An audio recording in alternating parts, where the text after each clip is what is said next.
حضرت والا کے اس چینل کو سبسکرائب کریں اور بیل آئیکن پر کلک کر کے آل کا آپشن سلیکٹ کریں تاکہ حضرت کی تمام ویڈیوز آپ تک پہنچ سکیں۔ الحمد للہ رب العالمین والصلاة والسلام على سیدنا محمد سید الاولین والآخرین وعلى آلہ واصحابہ اجمعین، اما بعد فاعوذ باللہ من الشیطان الرجیم، بسم اللہ الرحمن الرحیم، وذروا ظاہر الاسم وباطنہ، سبحان ربک رب العزۃ عما یصفون، وسلام علی المرسلین والحمد للہ رب العالمین۔ اللہم صل علی سیدنا محمد وعلى آل سيدنا محمد وبارك وسلم۔ اللهم صل على سيدنا محمد وعلى آل سيدنا محمد وبارك وسلم۔ اللهم صل على سيدنا محمد وعلى آل سيدنا محمد وبارك وسلم۔ ہر ایمان والے کا دل چاہتا ہے کہ وہ اللہ کا ولی بن جائے، اللہ کا دوست بن جائے، اور اللہ کا دوست بنے بغیر کوئی کام بننے والا بھی نہیں ہے، اس لیے کہ اللہ تعالیٰ نے اپنے دوستوں کے لیے جنت بنائی ہے، اپنے دشمنوں کے لیے جہنم بنائی ہے۔ اللہ جہنم سے ہم سب کی حفاظت فرمائے اور ہم سب کو جنت کا داخلہ نصیب فرمائے۔ جنت کے بارے میں اللہ تعالیٰ نے فرمایا نزلا من غفور الرحیم، جنت اللہ کا مہمان خانہ ہے، اللہ تعالیٰ میزبان ہوں گے اور جنتی اللہ کے مہمان ہوں گے۔ تو اپنے مہمان خانے میں تو اسی کو رکھا جاتا ہے جس سے تعلق ہو، جس سے محبت ہو، جو اپنا دوست ہو۔ دشمن کو تو اپنے مہمان خانے میں نہیں ٹھہرایا جاتا، اس لیے اللہ تعالیٰ نے اپنے دشمنوں کے لیے اپنا جیل خانہ بنایا ہے۔ اللہ کے جیل خانے کا نام جہنم ہے اور اللہ کے مہمان خانے کا نام جنت ہے۔ ہم سب چاہتے ہیں کہ ہم اللہ کے ولی بن جائیں۔ ولی کے معنی ہے دوست، یعنی ہم اللہ کے دوست بن جائیں، اس کے لیے محنت بھی کرتے ہیں۔ اور یہ تو ماشاء اللہ دینداروں کا مجمع ہے۔ ساری دنیا میں اس وقت جو لوگ آن لائن مجلس میں شریک ہیں، اللہ کا فضل ہے، سب دیندار ہیں، نمازیں پڑھنے والے، روزے رکھنے والے، حج اور عمرہ کرنے والے، صدقہ دینے والے، زکوٰۃ دینے والے، قرآن پاک کی تلاوت کرنے والے۔ لیکن کیا چیز ہے جو رکاوٹ بن جاتی ہے اللہ کا ولی بننے میں؟ کیا چیز ہے جو ہم کو اللہ سے دور کر دیتی ہے اور شیطان کے قریب کر دیتی ہے؟ اس چیز کا نام ہے گناہ۔ گناہ دو قسم کے ہوتے ہیں، ایک وہ گناہ جو سب کے سامنے کیا جائے، ایک وہ گناہ جو تنہائی میں کیا جائے۔ اسی طرح ایک وہ گناہ جو جسم کے ظاہری اعضاء سے کیا جائے، ایک وہ گناہ جو ذہن اور دماغ سے کیا جائے، گندی سوچ، گندے خیالات کا لانا، یہ بھی گناہ ہے۔ کسی کو پتہ نہیں چلتا انسان بیٹھ کر کیا سوچ رہا ہے۔ ایک بندہ، ایک بندی بیٹھ کر کے کوئی بات سوچ رہے ہیں تو جب تک وہ اپنی زبان سے اس کا اظہار نہ کریں کسی کو معلوم نہیں ہے، لیکن اللہ کو تو سب کچھ معلوم ہے۔ اللہ تعالیٰ تو علیم بذات الصدور ہیں، اللہ سینوں کے اندر چھپی ہوئی باتوں کو جانتے ہیں، دماغ میں آنے والے خیالات کو جانتے ہیں۔ اسی طرح وہ گناہ جو لوگوں کے سامنے کیے جاتے ہیں اور جن کو دیکھنے والے اپنی آنکھوں سے دیکھتے ہیں، جس طرح ان گناہوں کو اللہ جانتے ہیں اور اللہ دیکھتے ہیں، وہ گناہ جو سب سے چھپ کے کیے جاتے ہیں، جو تنہائیوں میں کیے جاتے ہیں، اور جن کے بارے میں انسان کو اطمینان ہوتا ہے کہ مجھے کوئی نہیں دیکھ رہا، اللہ تو ان گناہوں کو بھی دیکھتے ہیں۔ یہ گناہ انسان کو اللہ کا دوست نہیں بننے دیتے۔ ولی بننے کے لیے، اللہ کا دوست بننے کے لیے زندگی کا گناہوں سے خالی ہونا ضروری ہے، چھوٹے گناہوں سے بھی، بڑے گناہوں سے بھی، نظر آنے والے گناہوں سے بھی، نظر نہ آنے والے گناہوں سے بھی۔ گناہ اتنی خطرناک چیز ہے کہ ہمارے بزرگوں نے فرمایا کہ گناہ کی مثال ایسی ہے جیسے کینسر۔ کینسر کا چھوٹا سا بھی زخم ہو، اگر اسے چھوڑ دیا جائے تو وہ بڑا ہوتا جاتا ہے اور انسان کی ہلاکت کا سبب بن جاتا ہے۔ بس کینسر کا تو ایک ہی علاج ہے کہ جس جگہ پر اس کا اثر ہوا ہے اسے کاٹ کے پھینک دیا جائے۔ ڈاکٹر یہی کرتے ہیں، سرجری کرتے ہیں اور اس حصے کو کاٹ کر نکال دیتے ہیں۔ بس گناہ کا بھی ایک ہی علاج ہے کہ فوراً گناہ چھوڑ دیا جائے، فوراً بندہ ہو یا بندی توبہ کر لے، اللہ کے سامنے نادم ہو جائے، شرمندہ ہو جائے اور یہ طے کر لے کہ بس میں نے گناہ چھوڑ دیا، اب میں لوٹ کر دوبارہ کبھی یہ گناہ نہیں کروں گا، نہ یہ گناہ نہ کوئی اور گناہ۔ مرد بھی یہی عہد کریں، عورتیں بھی یہی عہد کریں، بندہ بھی یہی نیت کرے، بندی بھی یہی نیت کرے۔ ورنہ اگر گناہ کو معمولی سمجھ کر چھوڑ دیا گیا تو دھیرے دھیرے وہ بڑھتا رہتا ہے، پختہ ہوتا رہتا ہے، اور جس طرح کینسر ایک عضو سے دوسرے عضو میں پھیل جاتا ہے اور دھیرے دھیرے پورے جسم میں پھیل جاتا ہے، اسی طرح ایک گناہ دوسرے گناہ کا سبب بنتا ہے، دوسرا گناہ تیسرے گناہ کا سبب بنتا ہے۔ بعض بزرگوں نے فرمایا کہ گناہ کی مثال ایسی ہے جیسے بچھو۔ آدمی بڑے بچھو سے بھی احتیاط کرتا ہے، چھوٹے بچھو سے بھی احتیاط کرتا ہے۔ جس طرح بڑا بچھو زہریلا ہوتا ہے، اس کے ڈنک مارنے سے انسان تڑپ جاتا ہے، بے چین ہو جاتا ہے، چھوٹا بچھو بھی زہریلا ہوتا ہے۔ چھوٹے بچھو کے ڈنک مارنے سے بھی اتنی ہی تکلیف ہوتی ہے، زہر تو دونوں کے برابر ہوتے ہیں۔ اسی طرح گناہ چھوٹا ہو یا بڑا، وہ بچھو کی طرح خطرناک ہوتا ہے اور اس کا زہر نیکیوں کو کھا جاتا ہے۔ ایک صاحب تشریف لائے اللہ کے نبی صلی اللہ علیہ وسلم کے پاس، اور انہوں نے آ کے عرض کیا کہ اے اللہ کے نبی صلی اللہ علیہ وسلم، میں بہت بڑا عبادت گزار بننا چاہتا ہوں، یعنی میں بہت نیک بننا چاہتا ہوں، اللہ کا بہت قرب چاہتا ہوں، اللہ کا ولی بننا چاہتا ہوں۔ تو اللہ کے رسول صلی اللہ علیہ وسلم نے جو ان کو نسخہ بتلایا وہ یہ نہیں تھا کہ تم رات بھر نماز پڑھا کرو، روزانہ روزہ رکھا کرو اور پہاڑوں کے برابر صدقہ کرو اور اتنا یہ کرو اتنا یہ کرو، نہیں، جو نیکیاں کرتے ہو ان کو کرتے رہو، جتنی اللہ توفیق دے اتنی نیکی کرو۔ لیکن اللہ کے نبی صلی اللہ علیہ وسلم نے بڑا عبادت گزار بننے کا، اللہ کا ولی بننے کا جو نسخہ بتلایا وہ ہے اتق المحارم تکن اعبد الناس، گناہ چھوڑ دو تم سب سے بڑے عبادت گزار بن جاؤ گے۔ اس کا یہ مطلب نہیں ہے کہ گناہ چھوڑ دو اور عبادت بھی نہ کرو، عبادت نہ کرنا یہ خود گناہ ہے۔ مثلا نماز کا وقت ہے، نماز نہ پڑھنا یہ خود گناہ ہے، رمضان کا مہینہ ہے، روزہ نہ رکھنا یہ خود گناہ ہے، اللہ تعالیٰ نے زکوٰۃ فرض کی، زکوٰۃ نہ دینا یہ خود گناہ ہے۔ یعنی جو اللہ کے مقرر کیے ہوئے فرائض ہیں ان کو کرو، لیکن ساتھ میں جن چیزوں سے اللہ تعالیٰ نے منع کیا ہے، جو محرمات ہیں، جن کو اللہ نے ناپسند کیا ہے، جن سے اللہ نے منع کیا ہے، ان سے 100% بچو۔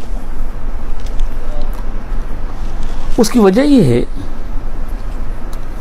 کہ نیکی کرنے سے دل میں ایک نور پیدا ہوتا ہے،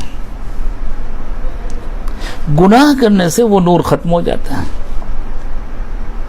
جیسے ایک پانی کی ٹانکی ہو، 10,000 لیٹر کی ٹانکی ہے،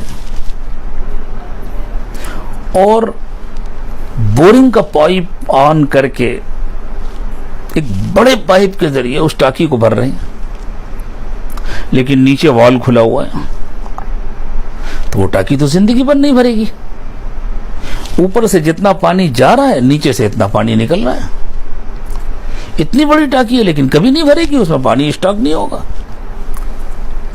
اور اگر سارے نل بند ہیں، سارے وال بند ہیں، اس میں کوئی سوراخ نہیں ہے، تو پتلے سے نل سے بھی اگر اس میں مسلسل پانی جا رہا ہے، 1 گھنٹے میں نہ صحیح، 2 گھنٹے میں نہ صحیح، 5 گھنٹے میں بھرے، 10 گھنٹے میں بھرے، باریک باریک پانی جا رہا ہے، 1 دن میں بھرے، 2 دن میں بھرے، لیکن 1 دن وہ ٹانکی بھر جائے گی، اور جب بھر جائے گی تو پانی محفوظ رہے گا، اس لیے کہ اس ٹانکی میں کوئی سوراخ نہیں ہے۔ بالکل یہی مثال ہمارے گناہوں کی ہے کہ انسان نیکیاں کر رہا ہے، عبادتیں کر رہا ہے، حج پر حج کر رہا ہے، عمرے پر عمرے کر رہا ہے، صدقہ اور خیرات کر رہا ہے، خوب ذکر کرتا ہے، تلاوت کرتا ہے، روزے رکھتا ہے، راتوں میں اٹھ کر نمازیں پڑھتا ہے، لیکن تنہائی میں موبائل لے کر بیٹھا ہے، گناہ بھی کرتا ہے۔ کسی سے ناراض ہو گیا تو گالی گلوچ کرتا ہے، کسی کا تذکرہ ہوا تو غیبت کرتا ہے، کسی کا دل دکھاتا ہے، کسی کا حق دباتا ہے، کسی سے جھوٹ بولتا ہے، کسی سے دھوکے بازی کرتا ہے۔ تو یہ سارے وہ سوراخ ہیں جن سے نیکیاں نکل جاتی ہیں، نیکیاں بہہ جاتی ہیں۔ جس طرح ٹانکی میں سوراخ ہو تو ٹانکی کا پانی بہہ جاتا ہے، بالکل اسی طرح یہ وہ سوراخ ہیں جن سے ساری نیکیاں بہہ جاتی ہیں، ساری نیکیاں نکل جاتی ہیں۔ ہمارے دادا پیر حضرت مرشد عالم رحمت اللہ علیہ فرمایا کرتے تھے کہ اللہ کے ولی میں اور ایک عام انسان میں یہ فرق نہیں ہوتا کہ اللہ کا ولی نیکی کرتا ہے، عام انسان نیکی نہیں کرتا۔ اللہ کا ولی نیکی کرتا ہے تو دل میں نور آتا ہے، عام انسان نیکی کرے تو دل میں نور نہیں آتا، ایسا نہیں ہوتا۔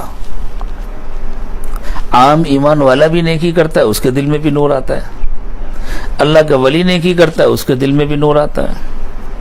عام ایمان والا مسجد میں جا کر نماز پڑھتا ہے، تھوڑی دیر ذکر کرتا ہے، تلاوت کرتا ہے، کسی دینی مجلس میں بیٹھتا ہے، تو اس کے دل کے اندر نور آتا ہے۔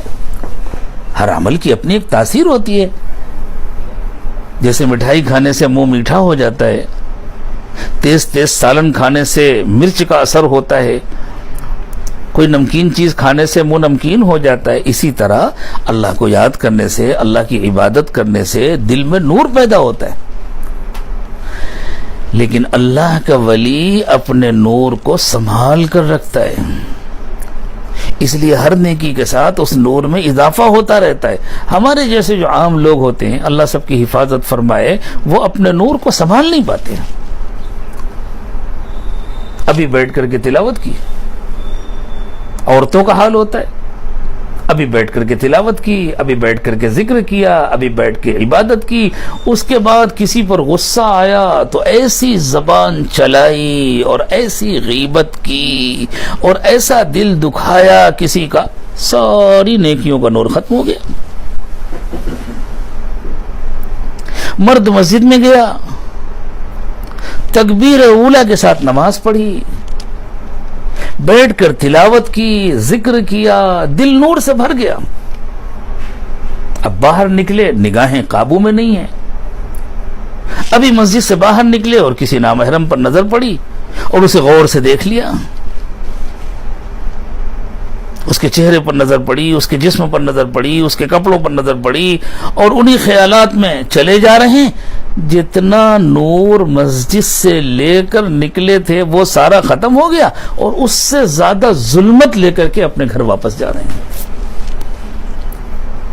تو صرف نور کا حاصل کر لینا کمال نہیں ہے، جیسے ٹانکی میں صرف پانی بھرنا کمال نہیں ہے، اس کی حفاظت کرنا کمال ہے کہ پانی بہنے نہ پائے، پانی ضائع نہ ہونے پائے۔ بالکل اسی طرح صرف دل میں نور کا آ جانا کافی نہیں ہے، اس کی حفاظت کرنا ضروری ہے، اور اس کی حفاظت تبھی ہوتی ہے جب ہم گناہوں سے بچیں۔ شیطان ہمارا بہت بڑا دشمن ہے۔ شیطان نہیں چاہتا کہ ہم گناہوں سے بچیں۔ اس کی وجہ یہ ہے کہ وہ اکیلے جہنم میں نہیں جانا چاہتا، وہ اپنے ساتھ بہت سارے انسانوں اور جناتوں کو لے کر جہنم میں جانا چاہتا ہے۔ اکیلے تو کسی کو بھی کہیں اچھا نہیں لگتا نا، ایک بڑا سا گھر ہو اور ہمیں اکیلے رہنے کو کہہ دیا جائے تو ہمارا دل نہیں لگے گا۔ تو بیچارہ شیطان بھی اگر اکیلے جہنم میں جائے گا تو اس کا دل کیسے لگے گا؟ اس لیے وہ چاہتا ہے اپنا بڑا گروپ بنا کر کے جاؤں، اپنی بڑی جماعت بنا کر کے جاؤں۔ اور پھر شیطان تو ہمارا دشمن ہے، اس لیے کہ شیطان تو جنت میں رہتا تھا، مزے کرتا تھا، جہاں دل چاہے وہاں آرام کرتا تھا، خوب اللہ کی عبادت کرتا تھا، خوب اللہ کو یاد کرتا تھا، فرشتے بھی اس کی بہت عزت کرتے تھے۔ اسے جنت سے ذلیل کر کے باہر نکالا گیا میرے اور آپ کے دادا حضرت آدم علیہ السلام کی وجہ سے۔ اللہ تعالیٰ نے جب حضرت آدم علیہ السلام کو پیدا کیا تو فرشتوں سے فرمایا، اور یہ ابلیس بھی فرشتوں کے درمیان رہتا تھا، اس لیے فرشتوں کے ساتھ ساتھ اللہ نے ابلیس کو بھی حکم دیا، فَإِذَا سَوَّيْتُهُ وَنَفَخْتُ فِيهِ مِن رُوحِي فَقَعُوا لَهُ سَاجِدِينَ، کہ جب میں آدم کو بنا لوں اور جب آدم کے جسم میں اپنی روح ڈال دوں تو تم سب فوراً سجدے میں گر جانا۔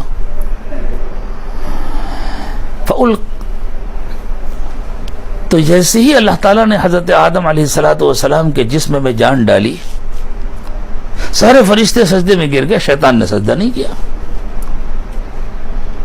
اللہ تعالیٰ نے اس سے سرزنش کی، اس سے باز پرس کی، تم نے کیوں نہیں سجدہ کیا؟ اس نے کہا کہ اللہ، شیطان کو آپ نے مجھے آگ سے بنایا ہے، آدم کو مٹی سے بنایا ہے، مٹی کو آگ کے سامنے جھکنا چاہیے، آپ الٹا کر رہے ہیں، آگ کو مٹی کے سامنے جھکا رہے ہیں۔ تو اللہ تعالیٰ نے اس کو مردود کر دیا، اس کو جنت سے نکال دیا، اور ہمیشہ کے لیے مردود کر دیا کہ اب تو جہنمی ہے۔ تو اس نے اللہ تعالیٰ سے اجازت مانگی کہ اللہ مجھے موقع دے دیجئے، میں آدم کی اولادوں پر محنت کروں گا اور ان کو اپنے ساتھ لے کر جہنم میں جاؤں گا۔ تو اللہ نے کہا ٹھیک ہے، تجھے اجازت ہے، لیکن جو مجھ سے اپنا رشتہ مضبوط کرے گا، جو مجھ سے تعلق جوڑ لے گا، میں تجھ کو اس پر مسلط نہیں ہونے دوں گا، میں اس کو بچا لوں گا۔ تو اب چونکہ شیطان کو جنت سے نکالا گیا ہے حضرت آدم علیہ السلام کی وجہ سے، اس لیے اس کے دل میں تو ایک آگ لگی ہوئی ہے حضرت آدم کی طرف سے اور حضرت آدم کی ساری اولاد کی طرف سے، کہ میں کسی بھی حال میں ان کو اپنے ساتھ جہنم میں لے کر جاؤں گا، ان کو جنت میں نہیں جانے دوں گا۔ اس لیے شیطان گناہوں کو ہمارے سامنے گفٹ پیک کی طرح سجا کر پیش کرتا ہے، خوبصورت بنا کر پیش کرتا ہے۔ آپ سوچیں، اگر ہم اپنے گھر میں بیٹھے ہوں اور شیطان آئے اپنی اصلی شکل میں اور آ کر ہم کو سلام کرے، السلام علیکم، ہم کہیں وعلیکم السلام، کون ہو بھائی؟ اچھا آپ نے مجھے پہچانا نہیں، میں ابلیس ہوں، مجھے آپ کے دادا حضرت آدم کی وجہ سے جنت سے نکالا گیا تھا، مجھے ان سے بھی بہت نفرت ہے اور آپ سے بھی بہت نفرت ہے، میں آپ کو اپنے ساتھ جہنم میں لے جانا چاہتا ہوں۔ آپ یہاں بیٹھے ہوئے ہیں، چپکے چپکے اللہ کو یاد کر رہے ہیں، تو آپ تو میرے ساتھ جہنم میں نہیں جا پائیں گے۔ آپ ایک کام کریں، چلیں فلاں جگہ میرے ساتھ ایک فلم دیکھ لیں تاکہ آپ میرے ساتھ جہنم میں جا سکیں۔ تو کوئی جائے گا دیکھنے کے لیے؟ آپ فلاں ڈھابے پر چلیں اور ذرا سا مشکوک کھانا کھا لیں میرے ساتھ، تو کوئی جائے گا کھانے کے لیے؟ آپ میرا کہنا مانیں، میں آپ کو جہنم میں لے جانا چاہتا ہوں، آپ تھوڑا سا جھوٹ بولیں، آپ تھوڑی سی بےایمانی کریں، آپ تھوڑی سی خیانت کریں، آپ تھوڑی سی ملاوٹ کریں تاکہ آپ آسانی کے ساتھ میرے ساتھ جہنم میں جا سکیں، تو کوئی مانے گا؟ اچھا یہ میرا دشمن مجھے جہنم میں لے جانا چاہتا ہے، اس کی خاطر مجھ سے یہ حرکتیں کرا رہا ہے۔ تو شیطان کیا کرتا ہے؟ شیطان آگے کہتا ہے کیا میاں، وہ بتلاتا نہیں کہ میں شیطان ہوں، وہ بہت دوست بن کر آتا ہے، وہ بہت ہمدرد بن کر کے آتا ہے، کبھی کسی انسان کو دوست بنا کر کے لے کر کے آتا ہے، مردوں کے پاس مردوں کو لاتا ہے، عورتوں کے پاس عورتوں کو لاتا ہے، اور کبھی الٹا بھی کرتا ہے، مردوں کے پاس عورتوں کو لاتا ہے، عورتوں کے پاس مردوں کو لاتا ہے، اور پھر ان کو سمجھاتا ہے کہاں تم مولویوں کی باتوں میں آ گئے، کتنی بور ہے تمہاری زندگی، چلو ذرا ہمارے ساتھ دیکھو دنیا کتنی رنگین ہے، دنیا کتنی خوبصورت ہے، ارے تھوڑی سی تفریح کرو، کچھ کھاؤ پیو، کچھ مزے کرو، زندگی ایک مرتبہ ملتی ہے، بار بار تھوڑی ملتی ہے، یہ مولوی لوگ تو تمہیں ڈھنگ سے جینے بھی نہیں دیں گے، یہ تو تمہیں کچھ کھانے پینے بھی نہیں دیں گے، یہ لوگ تو چاہتے ہیں کہ بس خالی تم نمک روٹی کھاؤ، خالی تم دال روٹی کھاؤ، ارے ذرا میرے ساتھ چلو، دیکھو دنیا کتنی خوبصورت ہے، اور تم کس کے چکر میں پڑ گئے؟ ایک مرتبہ کی بات ہے، میں ایک مدرسے میں پڑھاتا تھا،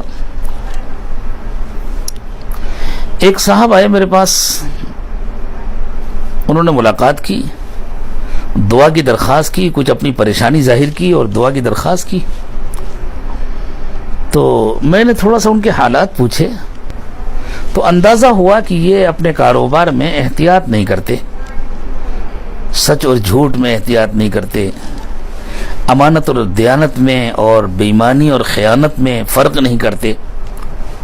تو میں نے ان کو سمجھایا کہ دیکھیں سچ بولنے سے برکت ہوتی ہے، ایمانداری سے کمانا چاہیے، اس سے برکت ہوتی ہے، ورنہ بھی پریشانیاں آتی ہیں۔ اوہو جو اتنا کہا تو وہ تو ناراض ہو گئے، کہنے کہ آدمی اگر سچ بولے گا، ایمانداری سے کمائے گا تو آپ ہی لوگوں کی طرح رہے گا، کبھی وہ سیٹ نہیں بن سکتا، کبھی مالدار نہیں بن سکتا۔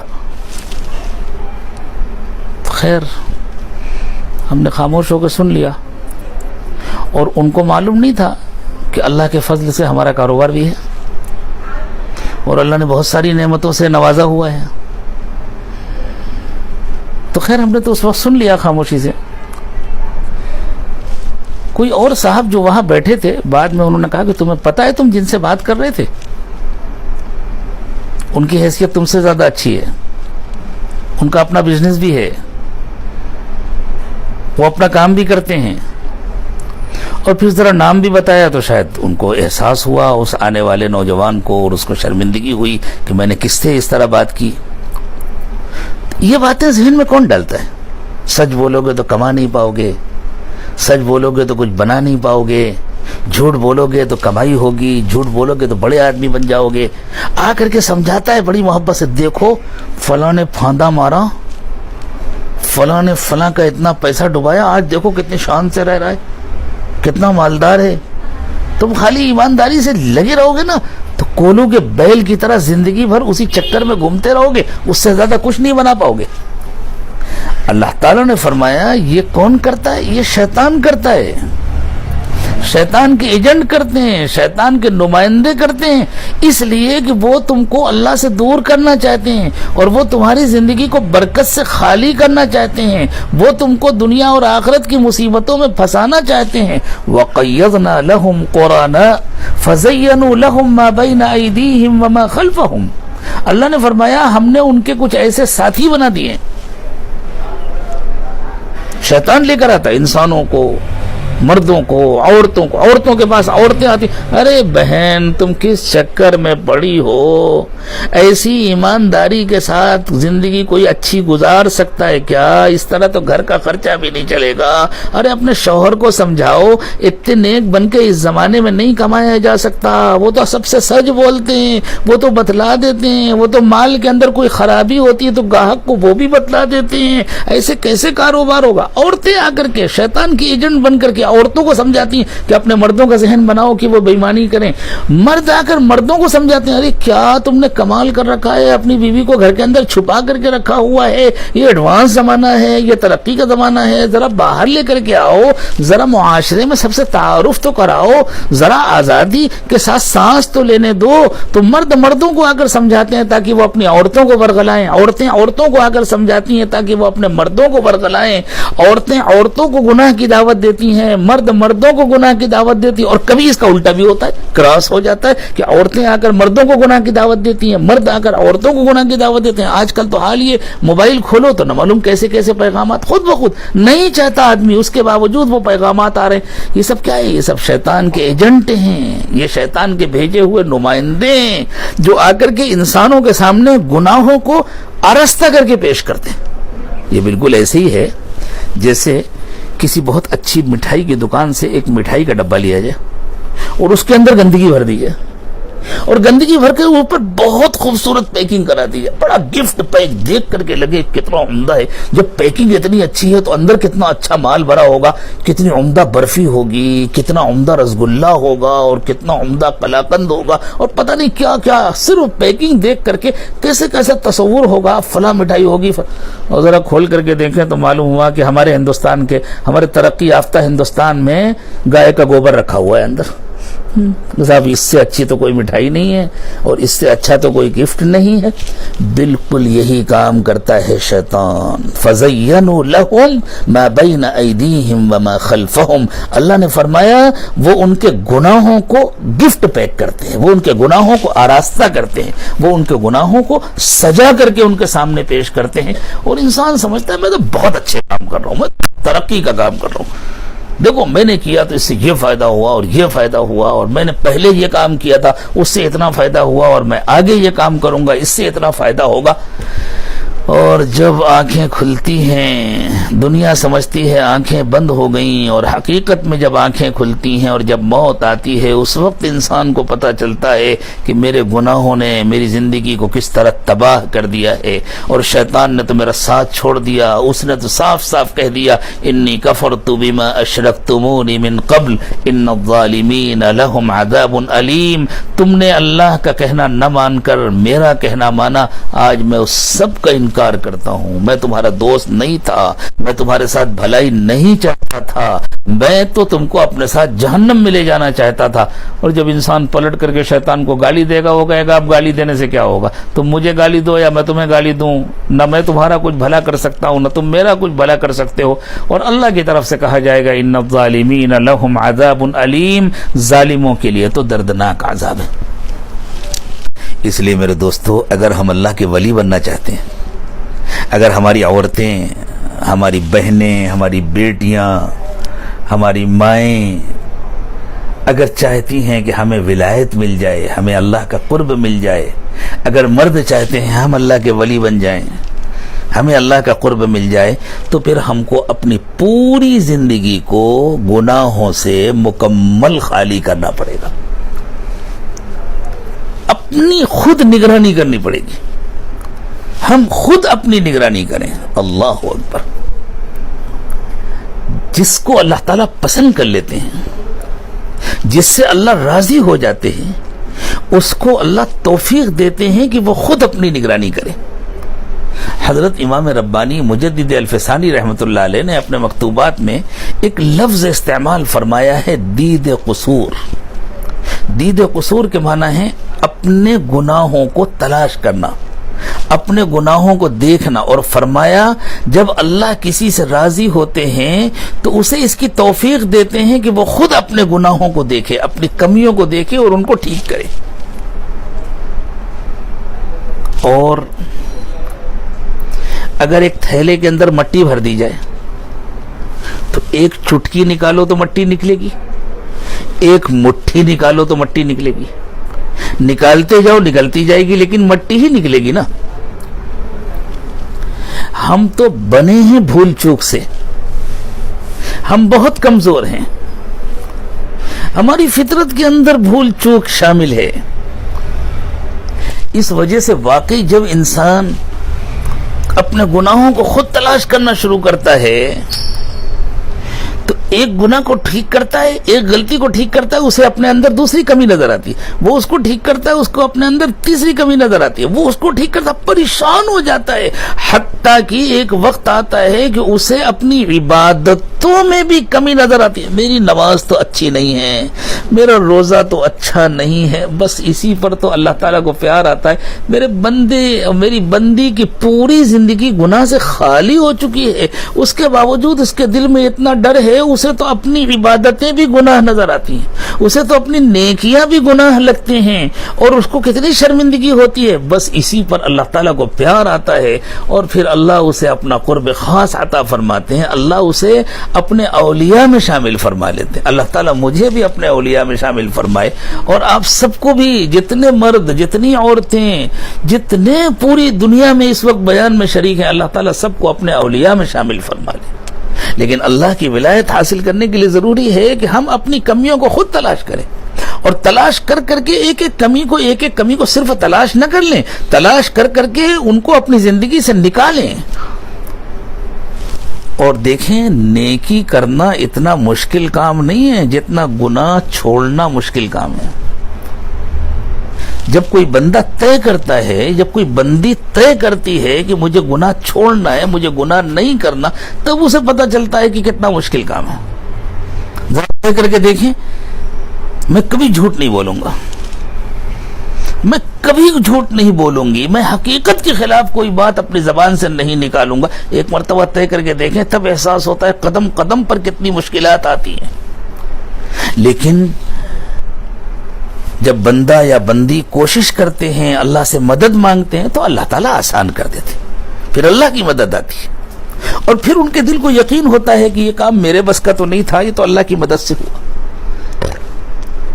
جب کوئی بندہ طے کرتا ہے مجھے حرام نہیں کمانا ہے، تو اسے مشکلات کا اندازہ ہوتا ہے، لیکن اللہ تعالیٰ بے سہارا نہیں چھوڑتے، اس کے بعد آسانیاں پیدا کر دیتے ہیں، پھر حلال کے دروازے کھول دیتے ہیں، اور پھر ایک وقت آتا ہے کہ وہ حرام کمانا بھی چاہے تو نہیں کما سکتا۔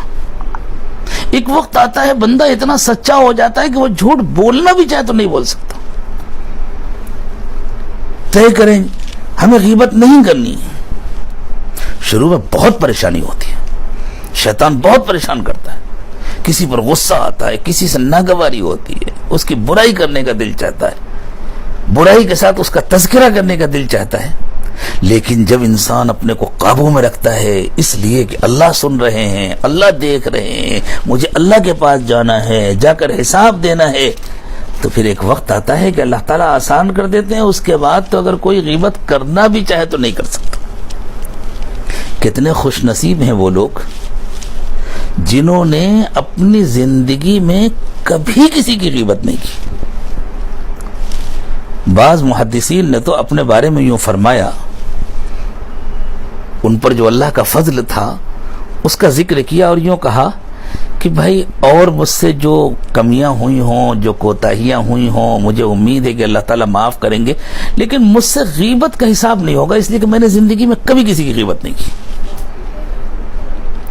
اور شاید ہم لوگوں کا سب سے زیادہ غیبت کا حساب ہوگا۔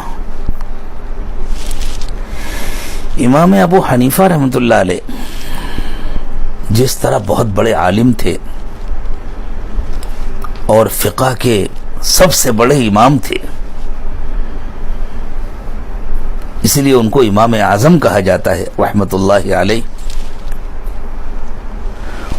بہت بڑے دولت مند بھی تھے، بڑے مالدار آدمی تھے، بڑا کاروبار تھا ان کا، کپڑوں کی آڑت تھی، جیسے بھیونڈی والوں کے لیے تانبا کاٹا ہے، مال بناتے ہیں وہاں جا کے بیچتے ہیں، پھر وہاں سے آگے جاتا ہے۔ اس زمانے میں چونکہ کارخانے تو ہوتے نہیں تھے، پاور لوم تو تھا نہیں، ہتھ کرگھے ہوتے تھے، گھر گھر کپڑا بنتا تھا ہاتھ سے، اور ایک ایک تھان بننے میں کافی وقت لگ جاتا تھا، کہیں ہفتوں لگتے تھے، کہیں مہینوں لگتے تھے، جیسے کام ہو، کہیں سست رفتاری سے کام ہوتا تھا، کوئی لنگی بنا رہا ہے، کوئی چادر بنا رہا ہے، کوئی چھوٹا تھان بنا رہا ہے، کوئی بڑا تھان بنا رہا ہے۔ تو آڑت ہوتی تھی جہاں بیوپاری بیٹھے ہوتے تھے، سب لوگ جا کر اپنا اپنا مال ان کے ہاتھ بیچ دیتے تھے، اور دوسرے شہروں سے جو بڑے بیوپاری آتے تھے وہ اس آڑت سے خرید کر کے لے جاتے تھے. تو امام ابو حنیفہ رحمۃ اللہ علیہ کی بہت بڑی آڑت تھی, ان کا بہت بڑا ہول سیل کا بیوپار تھا. لوگ آ کر کے اپنا کپڑا ان کے ہاتھ بیچتے تھے, اور پھر دوسرے ملکوں سے جو بیوپاری آتے تھے کپڑا خریدنے کے لیے وہاں سے لے کر کے جاتے تھے.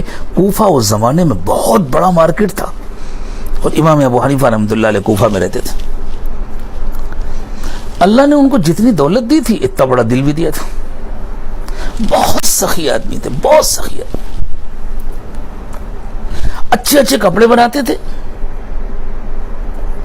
ایک دن 2 دن پہنتے تھے اور پھر کسی کو تحفے میں دے دیتے تھے. کسی کے گھر کھانا بھیج رہے ہیں, کسی کے گھر پیسے بھیج رہے ہیں. علماء اور طلباء کی خدمت کرتے تھے. ان کے پاس پڑھنے والے جو طلباء آتے تھے, اگر ان کو اندازہ ہو جاتا تھا اس طالب علم کا کوئی ذریعہ معاش نہیں ہے, اس زمانے میں طلباء یہ کرتے تھے کہ کسی جگہ گئے پڑھنے کے لیے تو ہفتے میں معلوم ہوا 4 دن پڑھتے ہیں, 2 دن جا کے مزدوری کرتے ہیں, اور اس سے جو پیسے ملتے ہیں اس سے وہ 4 دن کا خرچ, 6 دن کا پورا خرچ چلاتے ہیں. امام ابو حنیفہ رحمۃ اللہ علیہ کو اگر اندازہ ہو گیا یہ طالب علم بہت ذہین ہے, یہ بہت اچھا ہے, تو منع کر دیتے, تمہیں مزدوری کرنے کی ضرورت نہیں ہے, تمہیں کہیں جانے کی ضرورت نہیں, تمہارا جو خرچ ہے وہ مجھ سے لو اور بس اپنا سارا وقت پڑھائی میں لگاؤ.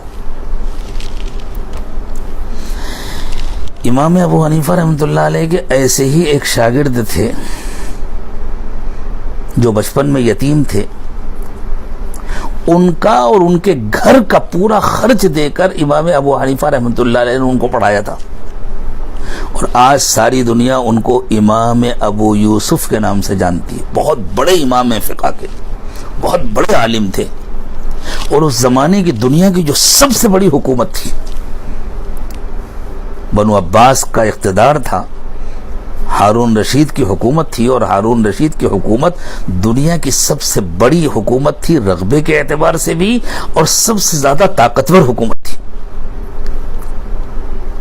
اس حکومت کے چیف جسٹس تھے امام ابو یوسف رحمۃ اللہ علیہ. کیا مقام اللہ تعالی نے دیا تھا. یتیم تھے بچپن میں, ماں نے مزدوری کرنے کے لیے بھیجا تھا کہ ایک دھوبی کے پاس جا کر کے کپڑا دھلنا سیکھیں تاکہ 2 پیسے کما کر کے لائیں.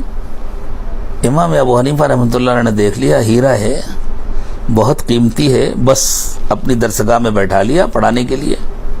اور جب ماں آئی کہ بڈھے تجھے کیا خبر, میرے گھر میں تو کوئی کمانے والا نہیں ہے, یہی بچہ ہے, اور تو نے اس کو بھی بیکار کر دیا. یہ مولوی بنے گا تو کیا کھائے گا, مجھے کیا کھلائے گا. امام صاحب نے کہا اماں وہاں سے کتنا پیسہ کما کے لاتا, اتنا مجھ سے لے لیا کرو, یہ بچہ میرے پاس رہنے دو, پڑھنے دو, تمہارے گھر کا جو خرچ ہے وہ مجھ سے لے لیا کرو. تو ابھی کا تو تمہارا مسئلہ حل ہو گیا, اور تمہیں یہ فکر ہے یہ مولوی بنے گا تو کیا کھائے گا. تمہیں پتہ ہے یہ بادشاہ کے ساتھ بیٹھ کر بادام کے تیل میں بنا ہوا پستے کا حلوہ کھائے گا. بادشاہ کے ساتھ بیٹھ کر بادام کے تیل میں بنا ہوا پستے کا حلوہ کھائے گا. تو ماں نے برا بھلا کہتے ہوئے یوں کہا کہ یہ بڈھا کھسک گیا ہے, کریک ہو گیا, میرے گھر میں روکھی روٹی نہیں ہے, میرا بچہ یتیم ہے, یہ پستے کا حلوہ کھائے گا, وہ بھی روغن بادام میں بنا ہوا, اور کہاں بادشاہ کے ساتھ بیٹھ کر. ایک مرتبہ امام ابو یوسف رحمۃ اللہ علیہ دنیا کے سب سے بڑے بادشاہ ہارون رشید کے ساتھ اس کے دسترخوان پر کھانا کھا رہے تھے. تو ہارون رشید نے ایک ڈش پیش کی اور یوں کہا کہ قاضی صاحب یہ کھائیے, یہ ہمارے یہاں بھی کبھی کبھی بنتی ہے. تو پوچھا یہ کیا ہے, کہا یہ بادام کے تیل میں بنا ہوا پستے کا حلوہ ہے. امام ابو یوسف رحمۃ اللہ علیہ کی آنکھوں میں آنسو آ گئے. بادشاہ نے پوچھا کیا بات ہے, کہا میں ایک یتیم بچہ تھا, میری ماں نے مجھے ایک دھوبی کے پاس بھیجا تھا تاکہ میں کپڑا دھونا سیکھ لوں.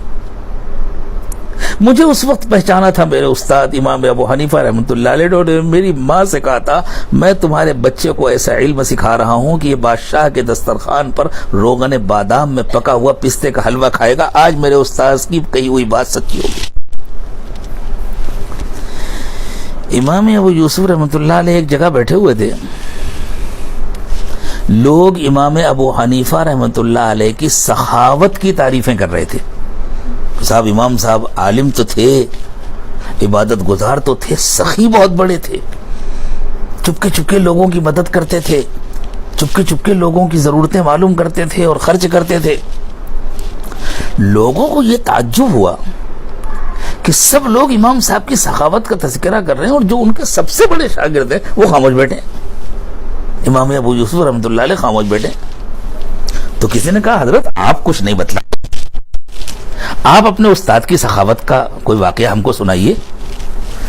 تو انہوں نے کہا کیا سناؤں، میں نے اپنی زندگی میں ان سے بڑا بخیل کسی کو نہیں دیکھا.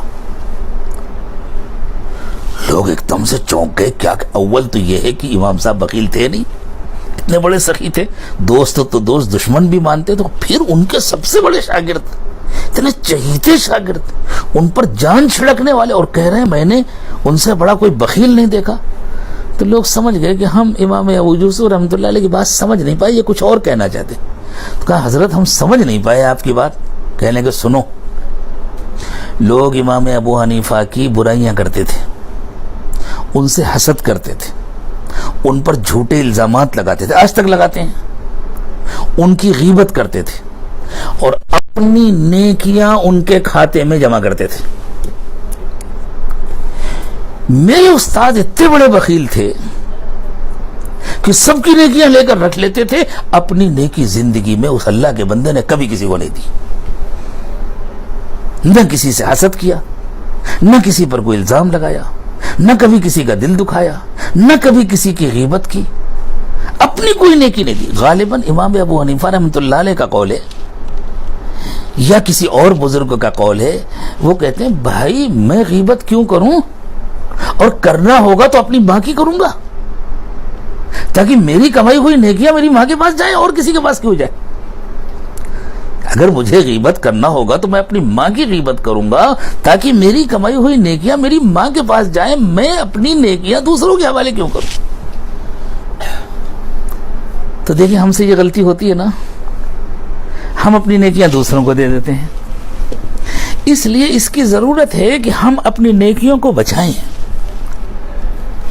اپنی کمیوں کو خود تلاش کریں. اس کا انتظار نہ کریں کہ ہمیں کوئی ٹوکے، ہمیں کوئی منع کرے. ہمیں تو اللہ کا قرب چاہیے، ہمیں تو اللہ کی ولایت چاہیے نا. ہم خود اپنے آپ کو اچھا سے اچھا بنانے کی کوشش کریں. جیسے اپنے جیب میں پیسے ہوں تو کوئی کہے یا نہ کہے کہ جیب بچا کے رکھنا، ہر ایک کو فکر ہوتی ہے نا. عورتیں اگر سفر کر رہی ہیں اور پرس کے اندر زیور ہے تو کس طرح اپنے پرس کو اپنے ہاتھ میں پکڑے رہتی ہیں، اپنے سینے سے لگا کر کے رکھتی ہیں، اپنے برقعے کے اندر کی جیب میں سامان رکھتی ہیں، کوئی چھونے نہ پائے، کوئی ہاتھ نہ لگانے پائے. اس لیے کہ ان کو ڈر لگتا ہے مال ہے، اگر چلا گیا تو نقصان ہو جائے گا. دنیا کا مال چلے جانے سے جتنا بڑا نقصان ہوتا ہے، نیکیاں چلے جانے سے اس سے بڑا نقصان ہوتا ہے. اللہ ہمیں اپنی نیکیاں بچانے اور ان کی حفاظت کرنے کی توفیق عطا فرمائے. اب یہ سوچیں گناہ سے کیسے بچیں. دل تو سب کا چاہتا ہے، میرا بھی چاہتا ہے، آپ کا بھی چاہتا ہے، مردوں کا بھی دل چاہتا ہے، عورتوں کا بھی دل چاہتا ہے کہ ہم گناہ سے بچیں. لیکن سچی بات یہ ہے کہ جتنا بچنا چاہیے اتنا بچ نہیں پاتے. تھوڑی سی کوشش بھی کر لیتے ہیں، تھوڑا سا بچ بھی جاتے ہیں، لیکن جتنا بچنا چاہیے اتنا نہیں بچ پاتے. اور اگر ایک بالٹی میں بڑا سوراخ ہے تو پانی جلدی بہہ جائے گا، چھوٹا سوراخ ہے تب بھی بہہ جائے گا. ایک سوئی کے ناکے کے برابر بھی اگر سوراخ ہے، دھیرے دھیرے دھیرے دھیرے کر کے بہہ جائے گا. کوئی چھوٹا گناہ بھی اگر ہماری زندگی میں باقی رہا تو عبادتوں کے ذریعے ہمارے دل میں جو نور جمع ہوتا ہے وہ نکل جائے گا، ایک دن ختم ہو جائے گا، دل خالی ہو جائے گا. اس کے لیے ضروری ہے کہ ہمیں اللہ کی عظمت کا یقین ہو، اللہ دیکھ رہے ہیں اس کا یقین ہو. یہ جو مراقبے کرائے جاتے ہیں نا، کبھی کبھی دل میں آتا ہے ارے نماز پڑھنا زیادہ اہم ہے، ارے قرآن کی تلاوت کرنا زیادہ اہم ہے، یہ مراقبے کی کیا ہے؟ جب نماز ہی ٹھیک سے نہیں پڑھ پاتے تو پھر مراقبہ کیسے کریں؟ یہ مراقبے اس لیے کرائے جاتے ہیں تاکہ دل میں یہ یقین بیٹھے کہ اللہ دیکھ رہے ہیں، اللہ کا دھیان دل میں جمے. جب دل میں اللہ کا دھیان جمے گا تو نماز اور اچھی ہوگی، تلاوت اور اچھی ہوگی، اور گناہ سے بچنا آسان ہوگا.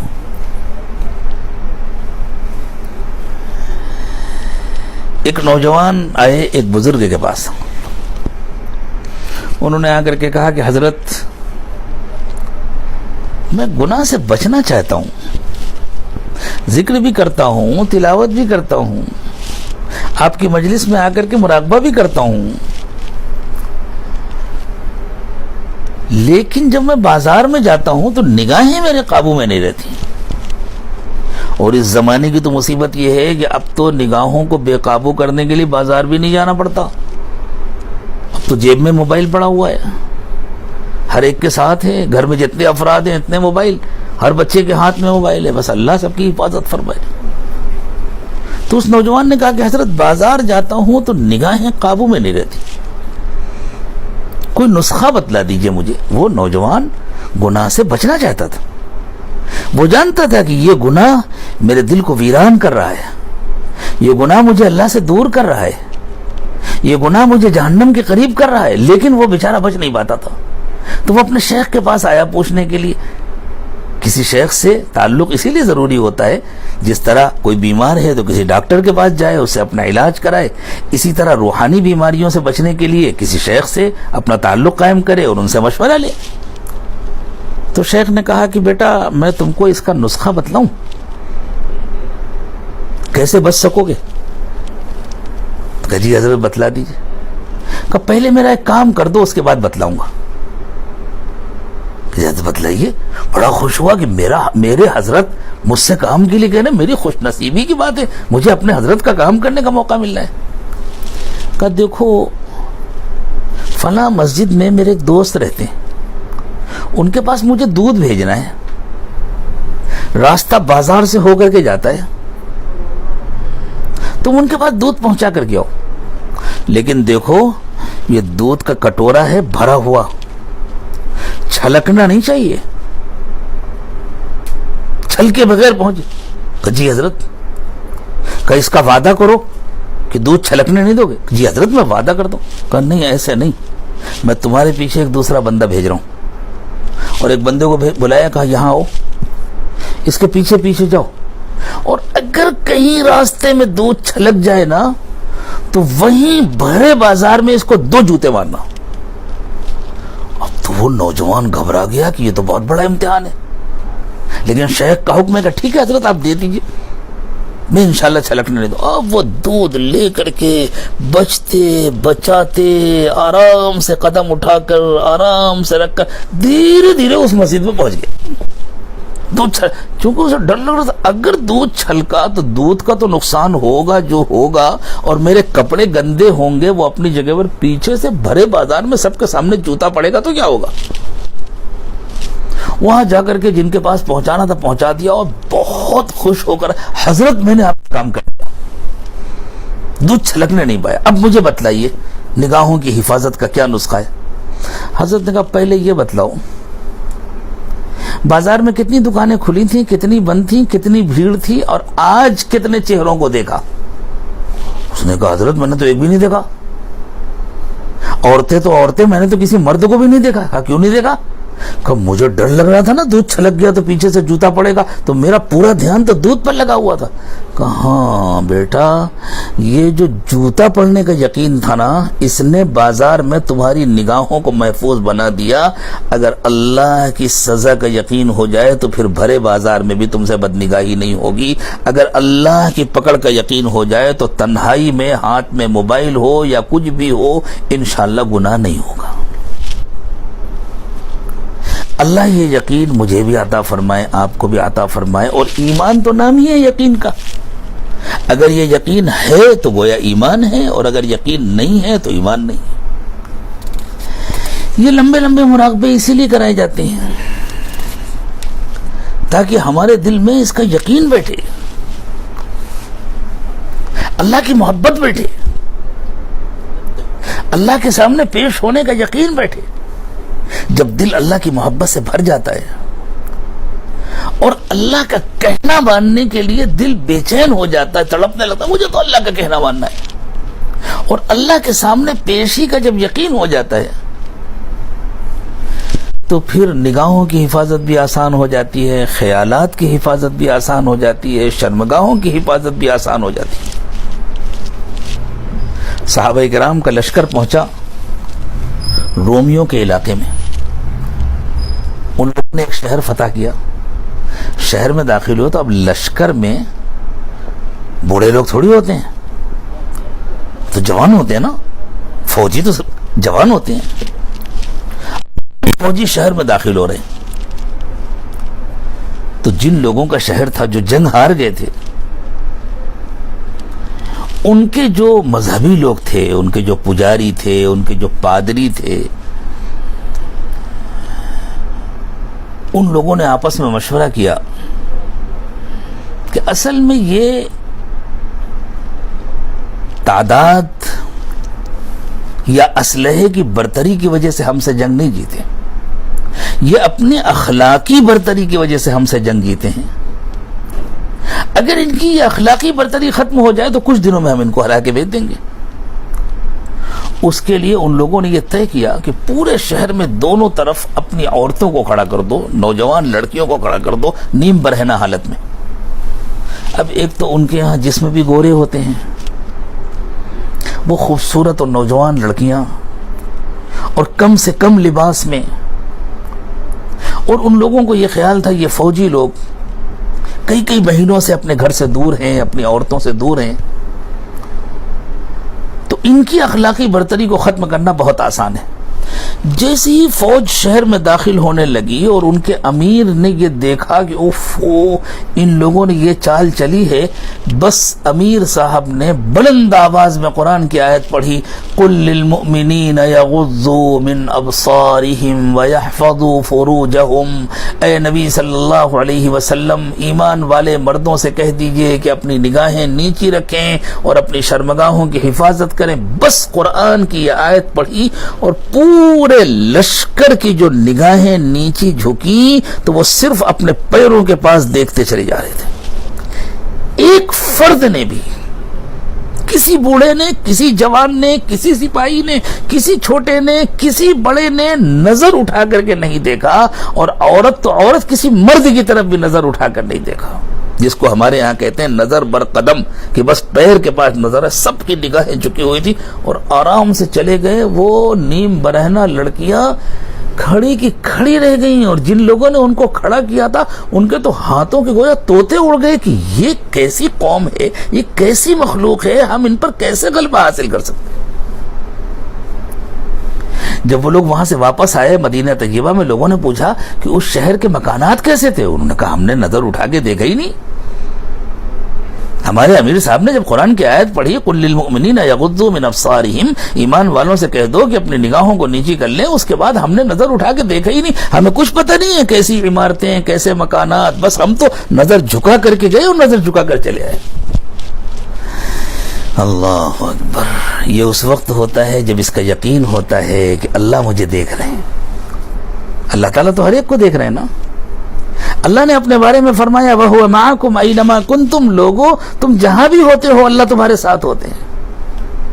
یہ معمولات کی پابندی اسی لیے کرائی جاتی ہے. مرد بھی اس کا ارادہ کریں, عورتیں بھی اس کا ارادہ کریں, اپنے شیخ سے اپنا رابطہ مضبوط رکھیں, اپنے بڑوں کے دیے ہوئے مشوروں پر عمل کریں, معمولات کی پابندی کریں, اپنے نفس کی غلامی نہ کریں کہ جو ہمارا دل چاہے گا وہ کریں گے. یہ نفس بڑا خطرناک ہے, یہ نفس شیطان کا ایجنٹ بن جاتا ہے. نہیں, اپنے بڑوں کے حکم کو مانیں کہ ہم اپنے نفس کی غلامی نہیں کریں گے, ہم اپنے نفس کی بندگی نہیں کریں گے, ہم اپنے بڑوں کے تابع ہو کر کے رہیں گے. یہ اپنے آپ کو نفس کی غلامی سے آزاد کرنے کا طریقہ ہے. اور جب اس طرح سے بڑوں کا کہنا مان کر, بڑوں کے مشورے کے مطابق معمولات کی پابندی کی جائے گی تو انشاءاللہ آخرت کا یقین پیدا ہوگا.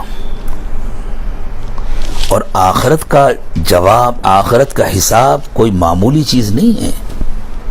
آخرت کا حساب اتنا خطرناک ہے, وہاں ہمیں کوئی بچانے والا نہیں ہوگا. وہاں ہم کو چھپانا بھی چاہیں گے تو نہیں چھپا سکیں گے. اللہ تعالیٰ نے فرمایا وہاں ساری فائلیں کھول دی جائیں گی, اور جو لوگ دھڑلے سے گناہ کرتے تھے, چھپ چھپ کر گناہ کرتے تھے اور یوں سمجھتے تھے کہ ہمیں کوئی نہیں دیکھ رہا, اور چھپ کر آرام سے گناہ کرتے تھے, آج بھی کر رہے ہیں, کل بھی کر رہے ہیں, پرسوں بھی کر رہے ہیں, اور وہ یوں سمجھتے تھے کہ ہم نے سب چھپا لیا. اللہ فرماتے ہیں ان کا نام اعمال سب کے سامنے کھول دیا جائے گا, ساری مخلوق کے سامنے ان کو ذلیل کر دیا جائے گا. وَنُخْرِجُ لَهُ يَوْمَ الْقِيَامَةِ كِتَابًا يَلْقَاهُ مَنْشُورًا. اللہ نے فرمایا ہم قیامت کے دن ان کے نام اعمال کو سب کے سامنے کھول دیں گے. کوئی بھاگنا چاہے گا تو بھاگ بھی نہیں سکے گا. وَجَاءَتْ كُلُّ نَفْسٍ مَعَهَا سَائِقٌ وَشَهِيدٌ.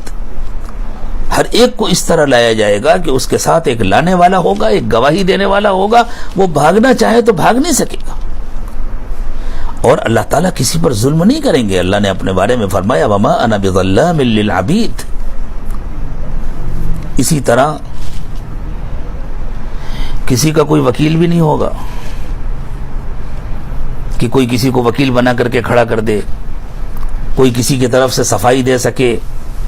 وہاں تو انسان سے کہا جائے گا اقرأ کتابک کفا بنفسک اليوم علیک حسیبا. خود ہی اپنا نامہ اعمال پڑھ لو اور خود ہی اپنا حساب کر لو. تمہیں کسی وکیل کی بھی ضرورت نہیں ہے, تمہیں کسی جج کی بھی ضرورت نہیں ہے, خود ہی اپنا حساب کر لو. وہاں کوئی چاہے کہ میں کچھ رشوت دے کر کے اپنے کو بچا لوں, کسی سفارش کے ذریعے بچا لوں, تو اللہ نے فرمایا یوم لا ينفع مال ولا بنون. اس دن نہ مال کام آئے گا نہ اولاد کام آئے گی. تعلقات میں سب سے قریبی تعلق اولاد سے ہوتا ہے نا, دوسرے رشتوں کے تعلقات اولاد کے بعد ہیں, دوست احباب کے تعلقات اولاد کے بعد ہیں.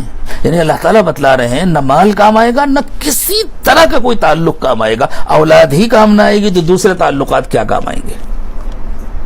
اور ایسا بھی نہیں ہے کہ اللہ تعالیٰ کو کچھ یاد رہے, کچھ بھول جائے, کچھ اللہ کو کیا کسی نے اور دھوکے میں پکڑ لیا اس کو, ایسا نہیں ہوگا. وَمَا كَانَ رَبُّكَ نَسِيًّا. تمہارا رب بھولتا بھی نہیں ہے. انسان کے ہاتھ میں نامہ اعمال دے دیا جائے گا. فَأَمَّا مَنْ أُوتِيَ كِتَابَهُ بِيَمِينِهِ فَيَقُولُ هَاؤُمُ اقْرَءُوا كِتَابِيَهْ. جس کا نامہ اعمال دائیں ہاتھ میں دیا جائے گا وہ لوگوں کو دکھائے گا کہ دیکھو یہ میرا کتنا اچھا نامہ اعمال ہے. وَأَمَّا مَنْ أُوتِيَ كِتَابَهُ بِشِمَالِهِ فَيَقُولُ يَا لَيْتَنِي لَمْ أُوتَ كِتَابِيَهْ. اور جس کا نامہ اعمال بائیں ہاتھ میں دیا جائے گا وہ کہے گا کاش کہ مجھے نامہ اعمال نہ دیا گیا ہوتا. تو اس کا نامہ اعمال اس کے ہاتھ میں گویا اس کی فائل اس کو پکڑا دی جائے گی. اور ایسا بھی نہیں ہوگا کہ کوئی عدالت میں حاضر نہ ہو اور دور دور سے فیصلہ کر دیا جائے. ہر ایک کو حاضر کیا جائے گا. وَإِن كُلٌّ لَمَّا جَمِيعٌ لَدَيْنَا مُحْضَرُونَ. اللہ نے فرمایا سب ہمارے پاس حاضر ہوں گے, ایک ایک کو ہم حاضر کر کے پھر اس کے بارے میں فیصلہ کریں گے. اور اللہ کے فیصلے کو کوئی بدلا نہیں سکتا.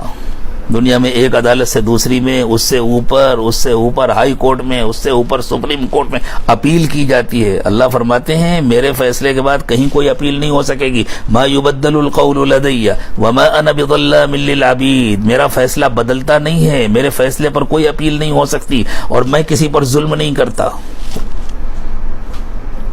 ایسے گواہ کھڑے کر دیں گے انسان کی, اللہ ایسے گواہ کھڑے کر دیں گے کہ انسان کی انکار کرنے کی ہمت نہیں رہ جائے گی. اللہ تعالیٰ نے فرمایا جن ہاتھوں سے گناہ کیا ہوگا وہ ہاتھ گواہی دیں گے, جن پیروں سے گناہ کیا ہوگا وہ پیر گواہی دیں گے, جن آنکھوں سے گناہ کیا ہوگا وہ آنکھیں گواہی دیں گی. یوم تشہد علیہم السنتہم وایدیہم وارجلہم بما کانوا یعملون. ان کی زبانیں گواہی دیں گی, ان کے ہاتھ گواہی دیں گے, ان کے پاؤں گواہی دیں گے. انسان سمجھتا ہے ہم گناہ کر کے بھول گئے تو اللہ بھی بھول گئے, ہمیں یاد نہیں ہے تو اللہ کو کیسے یاد رہے گا. اللہ نے فرمایا احصاہ اللہ ونسوہ. لوگ بھول گئے ہیں لیکن اللہ نہیں بھولتے ہیں, اللہ کو سب یاد ہے. اس دن اللہ تعالیٰ ایسے معیار بنائیں گے نیکی اور گناہوں کو جانچنے اور پرکھنے کے جن میں ذرا بھی ناانصافی نہیں ہوگی. کوئی چھوٹی سے چھوٹی چیز بچ نہیں سکے گی. وَنَضَعُ الْمَوَازِينَ الْقِسْطَ لِيَوْمِ الْقِيَامَةِ فَلَا تُظْلَمُ نَفْسٌ شَيْئًا. اللہ نے فرمایا ہم قیامت کے دن ایسے انصاف کے ترازو نصب کریں گے, ایسے انصاف کے ترازو لگائیں گے کہ کسی کے ساتھ کوئی زیادتی نہیں ہوگی. وَإِنْ كَانَ مِثْقَالَ حَبَّةٍ مِّنْ خَرْدَلٍ أَتَيْنَا بِهَا. رائی کے دانے کے برابر بھی کوئی چیز ہوگی وہ بھی پیش کی جائے گی, چاہے رائی کے دانے کے برابر گناہ ہو چاہے رائی کے دانے کے برابر نیکی ہو. کوئی چھوٹی سے چھوٹی نیکی بھی ضائع نہیں ہوگی, کوئی چھوٹے سے چھوٹے گناہ کے وبال سے بھی انسان بچ نہیں سکے گا. وَكَفَى بِنَا حَاسِبِينَ. اس لیے کہ اللہ کہہ رہے ہیں ہم حساب لینے والے ہیں نا, ہماری قدرت میں کوئی کمی نہیں، ہماری طاقت میں کوئی کمی نہیں، تو ہم حساب لینے والے ہیں۔ اللہ اکبر۔ جب اس کا یقین ہوتا ہے کہ اللہ اتنے طاقت والے ہیں اور اللہ کے پاس جا کر کے حساب دینا ہے، اور یہ یقین آتا ہے دیر دیر تک اللہ کو یاد کرنے سے، اس لیے مرد بھی اس کا ارادہ کریں، عورتیں بھی اس کا ارادہ کریں، اب انشاءاللہ معمولات کی پابندی کریں گے۔ الگ سے اگر وقت نہیں مل پاتا، نماز سے پہلے، نماز کے بعد چند منٹ نماز سے پہلے مراقبہ کر لیں، چند منٹ نماز پڑھ کے فارغ ہوئے 10 منٹ کے لیے بیٹھ جائیں، خاموشی سے مراقبہ کر لیں، اس کے بعد چلیں جائیں۔ اتنا تو کچھ مشکل نہیں ہے نا۔ سونے سے پہلے رات میں سارے کاموں سے فارغ ہو گئے، 2 رکعت نماز توبہ پڑھیں اور اللہ سے سچے دل سے معافی مانگے، اللہ آج دن بھر مجھ سے جو کمیاں ہو گئیں، جو کوتاہیاں ہو گئیں، اللہ میں مجرم ہوں، آپ کے دربار میں حاضر ہوں، مجھے معاف کر دیجئے۔ اس کے بعد 15 منٹ مراقبہ کر لیں، 20 منٹ مراقبہ کر لیں، تاکہ دل اللہ کی یاد سے آباد ہو جائے۔ اس کے بعد دعا پڑھ کر کے سو جائیں۔ رات میں نہ موبائل دیکھیں، نہ کسی اور مصروفیت میں وقت گزاریں، بس اللہ کی طرف متوجہ ہوں اور یاد آئے، پھر سو جائیں۔ کیا پتہ اس سونے کے بعد ہم اٹھ سکیں گے کہ نہیں اٹھ سکیں گے۔ کتنے ایسے ہیں جو سوتے ہیں اور ہمیشہ کے لیے سوتے رہ جاتے ہیں۔ تو اگر ہماری زندگی ختم ہونے والی ہے تو ہم اللہ کی یاد کے ساتھ سوئے ہوں، ہم اللہ سے دل لگا کر کے سوئے ہوں، اللہ تعالیٰ کو معلوم ہو میرا بندہ، میری بندی مجھ سے معافی مانگ کر کے میرے دربار میں حاضر ہو کر مجھے یاد کرتے کرتے سوئے تھے، اب اگر میں نے ان کی روح کو نکال لیا اور واپس نہیں کیا تو میں ان کو سیدھے جنت میں بھیجتا ہوں۔ اللہ مجھے بھی توفیق عطا فرمائے، آپ کو بھی توفیق عطا فرمائے، اللہ سب کو اپنے اولیاء میں شامل فرمائے۔ اب تک ہم سے جو گناہ ہو چکے اللہ تعالیٰ ان کو معاف فرما دے، ہم سب کو سچی پکی توبہ نصیب فرما دے، اور قیامت کے دن کی ذلت سے اللہ میری اور تمام انسانوں کی، تمام مردوں اور عورتوں کی حفاظت فرمائے۔ اللہ تعالیٰ ہمارے دلوں کو اپنی نسبت کے نور سے بھر دے، اپنا خاص تعلق ہمیں عطا فرمائے۔ اللہ ہم سب کو ہدایت پر استقامت نصیب فرمائے، ہم کو دوسروں کی ہدایت کا ذریعہ بنائے۔ اب انشاءاللہ دعا سے پہلے جو مرد اور جو خواتین توبہ کے کلمات پڑھنا چاہتے ہیں، اور توبہ تو ہم سب کی ضرورت ہے، سب کو پڑھنا چاہیے، جو سلسلے میں داخل ہونا چاہتے ہیں اور سلسلے میں داخل ہونے کے لیے توبہ کے کلمات پڑھنا چاہتے ہیں، وہ سلسلے میں داخل ہونے کی نیت کریں۔ باقی جو پہلے سے سلسلے میں داخل ہیں وہ اپنی توبہ کو تازہ کرنے کی نیت کریں اور ان کلمات کو ساتھ ساتھ پڑھیں۔ بسم اللہ الرحمن الرحیم، لا الہ الا اللہ محمد الرسول اللہ صلی اللہ علیہ وسلم، آمنت باللہ وملائکتہ وکتبہ ورسلہ والیوم الآخر والقدر خیرہ وشرہ من اللہ تعالی والبعث بعد الموت، آمنت باللہ کما ہوا باسمائہ وصفاتہ وقبلت جمیع احکامہ، اشہد ان لا الہ الا اللہ واشہد ان محمدا عبدہ ورسولہ، استغفر اللہ ربی من کل ذنب واتوب الیہ برحمتک یا ارحم الراحمین۔ اللہ تعالیٰ اس توبہ کو قبول فرما لے، اللہ اس کو ٹوٹنے سے بچا لے، اس پر ہم سب کو استقامت نصیب فرمائے۔ ہمارے بزرگوں نے کچھ معمولات بتلائے ہیں، ان کو بہت غور سے سنیں اور پھر ان کی پابندی کی پوری کوشش کریں۔ صبح و شام کی تسبیحات پڑھا کریں، ایک تسبیح استغفار کی، استغفر اللہ ربی من کل ذنب واتوب الیہ، ایک تسبیح درود شریف کی، اللہم صلی علی سیدنا محمد وعلی آل سیدنا محمد وبارک وسلم۔ بہتر تو یہ ہے کہ دونوں وقت ایک ایک تسبیح پڑھیں، لیکن اگر بہت زیادہ مصروفیت ہے، وقت نہیں ملتا ہے، تو اس کی کوشش کریں کہ کم از کم 24 گھنٹے میں ایک ایک تسبیح تو ضرور ہو جائے استغفار کی اور درود شریف کی۔ آج ہی ایک دوست نے مراقبے کے اندر یہ آواز سنی اور اس کو محسوس کیا کہ گویا روزے اقدس پر حاضر ہیں اور رسول اللہ صلی اللہ علیہ وسلم کے روزے سے کوئی ڈانٹ کر کے کہہ رہا ہے کہ روزے پر لوگوں کی حاضری نہیں ہو رہی، درود و سلام بہت کم پہنچ رہا ہے، لوگوں سے کہو کہ درود و سلام کی تعداد بڑھائے۔ اللہ تعالی ہم سب کو توفیق عطا فرمائے کہ ہم خوب محبت کے ساتھ تڑپ تڑپ کر درود پڑھا کریں، اللہ کے نبی صلی اللہ علیہ وسلم کی خدمت میں بھیجا کریں۔ ہم جتنا درود پڑھیں گے ہمارا ہی فائدہ ہوگا، ہم ایک مرتبہ درود پڑھیں گے 10 رحمتیں نازل ہوں گی۔ امت جتنا زیادہ درود و سلام کا تحفہ بھیجے گی اتنی زیادہ اللہ کی طرف سے امت پر رحمتیں آئیں گی، اور اس وقت ہم رحمتوں کے پہلے سے زیادہ محتاج ہیں، بیماریوں سے بچنے کے لیے، سازشوں سے بچنے کے لیے، روزی میں برکت کے لیے، گھروں کے جھگڑے ختم کرنے کے لیے، ہر چیز میں ہم اللہ کی رحمتوں کے محتاج ہیں۔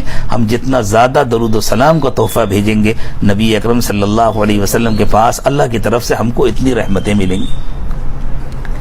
اسی طرح روزانہ پابندی سے قرآن پاک کی تلاوت کریں۔ ایک صحابی سے اللہ کے نبی صلی اللہ علیہ وسلم نے ارشاد فرمایا کہ روزانہ اس کی کوشش کیا کرو کہ مہینے میں ایک قرآن مکمل ہو جائے، اس لیے بہتر یہ ہے کہ روزانہ ایک پارے کی تلاوت کریں تاکہ مہینے میں ایک قرآن مکمل ہو جائے۔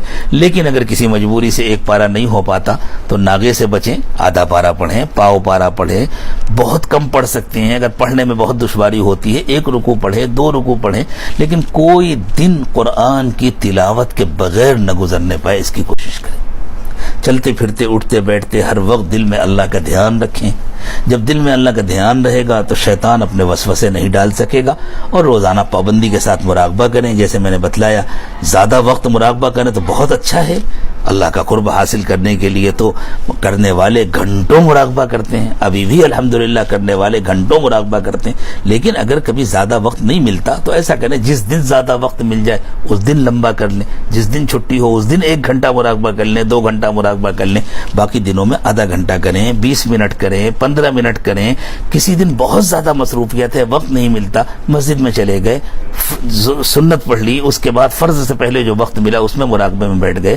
عورتیں بھی ایسا کر سکتی ہیں، سنت پڑھ لی، فرض پڑھ لی، اور اس کے بعد 10 منٹ مصلی پر بیٹھے بیٹھے مراقبہ کر لیں، اس کے بعد کسی اور کام میں مصروف ہوں، اور پھر اس کی برکت دیکھیں کہ کتنی برکت ہوگی، وقت میں برکت ہوگی، کاموں میں برکت ہوگی، گھر کے معاملات میں برکت ہوگی انشاءاللہ۔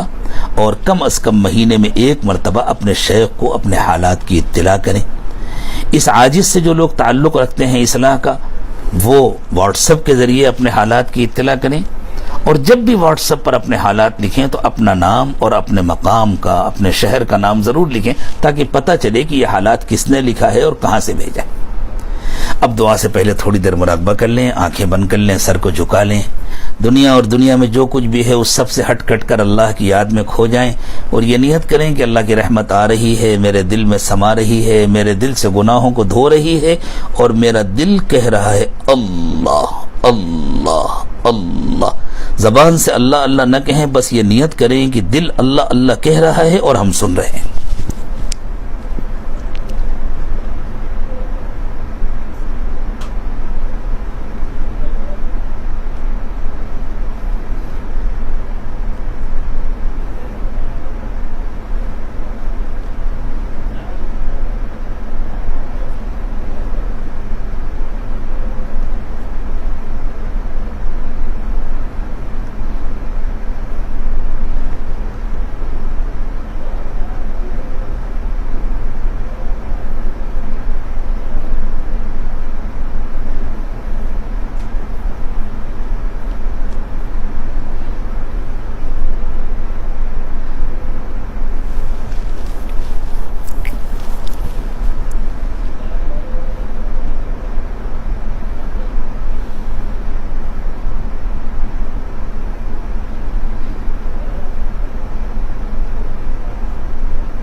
لا الہ الا اللہ محمد رسول اللہ. دعا فرما لیں. سبحان ربی العلی الاعلی الوہاب. اللہم صلی علی سیدنا محمد وعلی آل سیدنا محمد وبارک وسلم. پروردگار عالم، ہم بڑے گنہگار ہیں، خطا کار ہیں، اقراری مجرم ہے اللہ، سر سے پیر تک گناہوں میں ڈوبے ہوئے ہیں اللہ.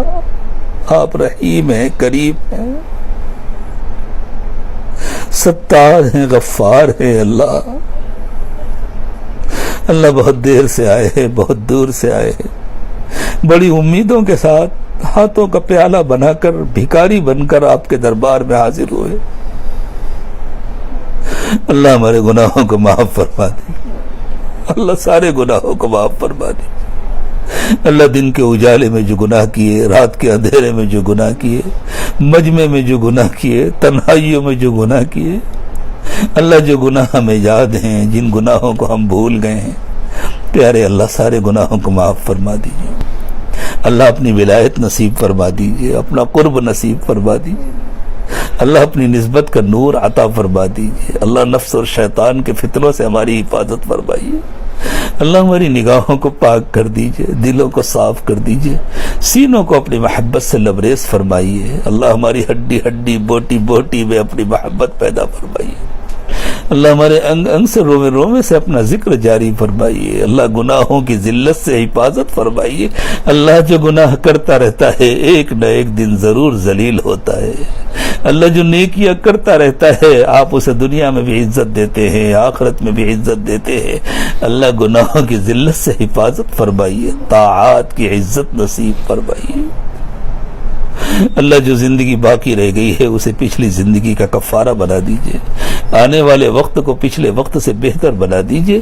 اللہ روزی کی تنگی سے حفاظت فرمائیے، گھروں کی تنگی سے حفاظت فرمائیے، دلوں کی اور تعلقات کی تنگی سے حفاظت فرمائیے. اللہ سب کو خوشیوں بھری زندگی عطا فرمائیے، پیار و محبت کی زندگی عطا فرمائیے. اللہ چھوٹوں کی، بڑوں کی، مردوں کی، عورتوں کی، بوڑھوں کی، بچوں کی، اللہ سب کی اصلاح فرما دیجیے. اللہ سب کی کامل اصلاح فرما دیجئے. اللہ سب سے آپ راضی ہو جائیے. اللہ سب کو نیک بنا دیجئے. اللہ سب کو اپنا بنا لیجئے. اللہ بیماروں کو شفا عطا فرمائیے، پریشان حالوں کی پریشانیاں دور فرما دیجئے. اللہ جو مقروض ہیں ان کا قرض ادا کرا دیجئے، جو بے روزگار ہیں ان کو حلال و پاکیزہ روزگار عطا فرمائیے. اللہ جو بے اولاد ہیں ان کو نیک و صالح اولاد عطا فرمائیے. جو اولاد والے ہیں ان کی اولادوں کو نیکوکار بنائیے، اطاعت گزار و فرما بردار بنائیے، ماں باپ کی آنکھوں کی ٹھنڈک بنائیے. اور اللہ ہم سب کو رسول اکرم صلی اللہ علیہ وسلم کی آنکھوں کی ٹھنڈک بنا دیجیے. اللہ جن گھروں میں اختلافات ہیں، جھگڑے ہیں، اللہ اختلافات کو محبتوں سے بدل دیجیے. اللہ اختلافات کو محبتوں سے بدل دیجیے. اللہ جھگڑوں کا خاتمہ فرما دیجیے، دلوں کو جوڑ دیجیے، ایک دوسرے کی قدر کرنے کی توفیق عطا فرمائیے، ایک دوسرے کے حقوق ادا کرنے کی توفیق عطا فرمائیے. اللہ چھوٹوں کو بڑوں کی عزت کرنے اور بڑوں کو چھوٹوں کے ساتھ شفقت کا معاملہ کرنے کی توفیق عطا فرمائیے. اللہ ہمارے ذمہ جس کے بھی حقوق باقی ہیں محض اپنے فضل و کرم سے ان کو ادا کرا دیجیے. اللہ اپنے حقوق معاف فرما دیجیے. اللہ بندوں کے حقوق ادا کرا دیجیے. اللہ قیامت کے دن ہمیں اس طرح کھڑا کیجیے کہ کسی بندے اور کسی بندی کا ہاتھ ہمارے گریبان میں نہ ہو، ہمارے ذمہ کسی کا حق باقی نہ ہو. اللہ آپ کے حقوق ادا ہو چکے ہوں، مخلوق کے حقوق ادا ہو چکے ہوں، آپ کے سارے حقوق معاف ہو چکے ہوں. اللہ ایسی حاضری نصیب فرمائیے. اللہ قیامت کے دن ہمیں داہنے ہاتھ میں نامہ اعمال دیجیے، بائیں ہاتھ میں نامہ اعمال ملنے کی ذلت سے ہماری حفاظت فرمائیے. اللہ ہماری عمر میں، صحت میں، اللہ ہمارے کاروبار میں، ہماری کمائی میں، ہماری عبادتوں میں، ہماری نیکیوں میں اللہ برکت عطا فرمائیے. اللہ جب تک زندہ رکھیے پوری طاقت و قوت کے ساتھ زندہ رکھیے. اللہ جب ہماری موت کا وقت آئے تو ہمیں کامل ایمان کی موت عطا فرمائیے. اللہ تمام بیماروں کو شفا عطا فرما دیجیے. اللہ بیماریاں دور فرما دیجیے. اللہ طاقت و قوت عطا فرمائیے. اللہ طاقت و قوت کا صحیح استعمال کرنے کی توفیق عطا فرمائیے. اللہ طاقت اور قوت کو آپ اپنی یاد میں اور اپنی عبادت کے لیے استعمال کرنے کی توفیق عطا فرمائیے۔ اللہ جو آپ کو پیارے ہو چکے، جو اس دنیا سے جا چکے، ہمارے اعزاء، ہمارے رشتہ دار، ہمارے اساتذہ، ہمارے چھوٹے، ہمارے بڑے، اللہ جن کو ہم جانتے ہیں، جن کو ہم نہیں جانتے، جتنے بھی ایمان والے اس دنیا سے جا چکے، اللہ سب کی مغفرت فرما دیجئے۔ اللہ آپ نے جن کی مغفرت فرما دی ان کو اپنے قرب کے اعلیٰ درجات نصیب فرمائیے۔ اللہ ہمارے جاننے والوں میں، ہمارے تعلق والوں میں جن کو آپ نے اس دنیا سے بلا لیا، اللہ ان کے پیچھے رہ جانے والوں کی حفاظت فرمائیے، اللہ ان کے بچوں کی کفالت فرمائیے، اللہ ان کے گھر والوں کی حفاظت فرمائیے، اچھی تعلیم و تربیت کا انتظام فرمائیے، ہر خیر مقدر فرمائیے، ہر قسم کے شرور و فتن سے حفاظت فرمائیے۔ اللہ دور قریب جن لوگوں نے بھی دعاؤں کے لیے کہا یا ان کو ہم سے اچھی توقعات ہیں، محض اپنے فضل و کرم سے سب کو دین دنیا کی بھلائیوں سے مالا مال فرمائیے۔ اللہ ہم سب کی طرف سے بے انتہا رحمتیں نازل فرمائیے اور درود و سلام کا تحفہ بھیج دیجئے رحمت دو عالم سیدنا محمد رسول اللہ صلی اللہ علیہ وسلم کی خدمت اقدس میں۔ اے اللہ اپنے نبی صلی اللہ علیہ وسلم کو مقام محمود نصیب فرمائیے اور ہم سب کو حضور کی شفاعت نصیب فرمائیے۔ حضور کی شفاعت کے ذریعے ہمیں جنت الفردوس کا اولین داخلہ نصیب فرمائیے۔ اللہ بے حساب رحمتیں نازل فرمائیے حضور کے ازواج مطہرات پر، تمام انبیاء کرام علیہم الصلوۃ والسلام پر، ان سب کے ازواج مطہرات پر، حضرات خلفائے راشدین پر اور تمام صحابہ کرام پر، تمام صحابہ کرام پر۔ اللہ ہمیں صحابہ کرام کا غلام بنا دیجئے، اللہ ہمیں صحابہ کرام کا غلام بنا دیجئے۔ اللہ قیامت کے دن ہمیں حضرات صحابہ کرام کے ساتھ اٹھائیے، صحابہ کرام کے ساتھ کھڑا کیجئے اور صحابہ کرام کے ساتھ ہمیں جنت کا داخلہ نصیب فرمائیے۔ اللہ ہم آپ کو گواہ بنا کر کہتے ہیں، اللہ جو صحابہ کرام سے دشمنی کرتے ہیں، اللہ وہ ہمارے دشمن ہیں، اللہ ہم ان کو اپنا دشمن سمجھتے ہیں، اپنا دوست نہیں سمجھتے، اور اللہ جو صحابہ کرام سے محبت کرتے ہیں، اللہ ہم ان کو جانتے ہو یا نہ جانتے ہو، وہ سب ہمارے اپنے ہیں، ہمارے دوست ہیں، ہمارے لیے قابل احترام ہیں۔